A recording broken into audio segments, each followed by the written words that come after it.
গরমটা এমন করে পড়তে শুরু করেছে যেন ওর সামনেই মাধ্যমিক পরীক্ষা। রান্নাঘরে বেশিক্ষণ দাঁড়িয়ে কিছু রান্না করার জোটই নেই, এত্ত গরম। কিন্তু আবার রান্না না করলে পেট কি বুঝবে যে গরম পড়েছে তাই খাওয়া বন্ধ? তো ঠিক এইরকম সময়গুলোতেই ৫ মিনিটে তৈরি করা কিছু রাইস রেসিপি আমার একমাত্র ভরসা। আজ শেয়ার করব ৫ মিনিটে তৈরি হওয়া স্বাদে গন্ধে অতুলনীয় লেমন কোরিয়েন্ডার রাইসের রেসিপি। নমস্কার বন্ধুরা, মেঘার সাথে বাঙালিয়ানার আরো একটি নতুন পর্বে আপনাদের সবাইকে স্বাগত।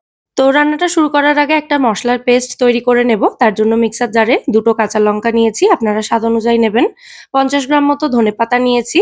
আর নিয়েছি এখানে ১ মুঠো মতো পুদিনা পাতা। পুদিনার শুধু পাতাগুলো নিয়েছি, ডাঁটি কিন্তু নিইনি। আর জাস্ট ১/২ চামচ মতো আদা রসুন বাটা নিয়েছি। এর পরিবর্তে আপনারা ৪ কোয়া রসুন আর ১/২ ইঞ্চ মতো আদা নিতে পারেন।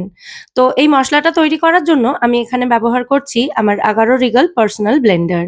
জল ছাড়া সমস্ত উপকরণগুলোকে ৫-৬ সেকেন্ডের জন্য একবার ব্লেন্ড করে তারপর এর মধ্যে ২ চামচ মতো জল দিয়েছি। দিয়ে এবার মিহি করে ব্লেন্ড করে নিচ্ছি। এই রান্নার জন্য এই যে গ্রিন পেস্টটা রেডি করছি, এটা এক্কেবারে স্মুথ হওয়া দরকার। আর এই কাজটা কিন্তু আমার এই আগারোর ব্লেন্ডারটা খুব ভালোভাবে করে, মানে খুব এফিশিয়েন্টলি করে আরকি। আর আমি তো বেশ কিছুদিন ধরে এই ব্লেন্ডারটা ইউজ করছি। আপনারা দেখছেনই এটা কত ভালো কাজ করে। যাই হোক, মোটামুটি ৩০ থেকে ৪০ সেকেন্ডের মধ্যেই আমাদের গ্রিন পেস্ট এখানে এক্কেবারে রেডি হয়ে গেছে। এবার চলে যাচ্ছি রান্নার পরবর্তী স্টেপে। তো এখানে একটা ফ্রাইং প্যান গরম করে তাতে সর্ষের তেল দিচ্ছি এখানে ২ টেবিল চামচ মতো। তেলটা ভালো মতো গরম হলে ১ মুঠো মতো চিনেবাদাম দিয়ে চিনেবাদামগুলোকে ভালো করে ভেজে তুলে নেব। ১ মিনিট মতো সময় নিয়ে চিনেবাদামগুলো ভেজে নিচ্ছি। চিনেবাদামগুলো ভেজে একটা অন্য পাত্রে তুলে রেখে তারপর এই বাকি তেলের মধ্যে ফোড়নের জন্য দিচ্ছি ১ চা চামচ মতো গোটা কালো সর্ষে আর ৮-১০ টা মতো কারি পাতা। আর দিয়েছি ১ চা চামচ পরিমাণে রসুন কুচি। রসুনের কালারটা গোল্ডেন হওয়া পর্যন্ত এই সমস্ত উপকরণ ভালো করে ভেজে নিয়ে তারপর এর মধ্যে দিয়ে দেব ১ মুঠো মতো পেঁয়াজ কুচি। এখানে একটা মাঝারি সাইজের পেঁয়াজ আমি এভাবে মিহি করে কুচিয়ে ব্যবহার করেছি। পেঁয়াজটাকে কিন্তু খুব বেশি ভাজার দরকার নেই। পেঁয়াজের কালারটা একটু হালকা হওয়া পর্যন্ত এটা ভেজে নিলেই হবে। তো পেঁয়াজটাকেও একটু হালকা করে ভেজে নেওয়ার পর এবার যে গ্রিন পেস্টটা রেডি করেছিলাম, মানে ধনেপাতা, পুদিনা পাতা, আদা রসুন এবং কাঁচা লঙ্কা দিয়ে যে পেস্টটা রেডি করেছিলাম সেই পেস্টটা এর মধ্যে ঢেলে দিয়েছি।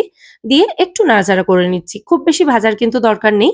অল্প কিছুক্ষণ ভেজে এর মধ্যে স্বাদ অনুযায়ী নুন আর জাস্ট ১ পিঞ্চ মতো হলুদ গুঁড়ো এড করেছি। হলুদটা চাইলে আপনারা স্কিপও করতে পারেন। আবারও ভালো করে নাড়াচাড়া করে মিশিয়ে নিচ্ছি। আর মিক্সার জারে অনেকটা মসলা লেগেছিল, তো ওর মধ্যে একটু জল দিয়ে জলটা এর মধ্যে এড করে দিলাম। অল্প একটু জল কিন্তু এখানে অবশ্যই দেওয়ার চেষ্টা করবেন।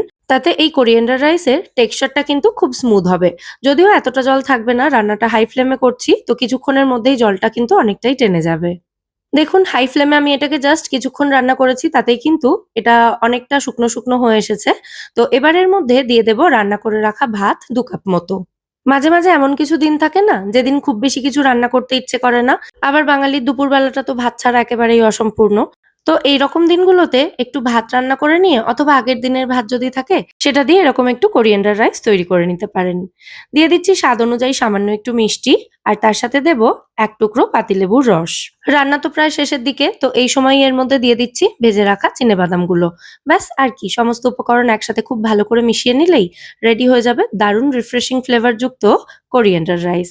এই গরমের সময় যখন মুখে খুব একটা রুচি থাকে না, সেই সময় একটু ঝালঝাল করে যদি এই কোরিয়েন্ডার রাইস তৈরি করে খান তাহলে কিন্তু মুখে রুচিও ফিরতে বাধ্য।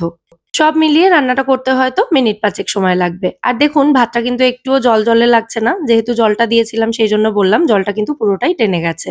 তো ঝটপট তৈরি হয়ে গেল আমাদের দারুণ সুস্বাদু এবং রিফ্রেশিং কোরিয়েন্ডার রাইস। খেতে অসাধারণ সুস্বাদু হয়। রেসিপিটা আপনাদের কেমন লাগলো সেটা কিন্তু অবশ্যই আমায় কমেন্টে জানাবেন। ভালো লেগে থাকলে প্লিজ একটা লাইক এবং শেয়ার করে দেওয়ার অনুরোধ রইল। সাথে আমার চ্যানেলটাও সাবস্ক্রাইব করে নিতে পারেন এরকমই নিত্য নতুন রেসিপি পাওয়ার জন্য।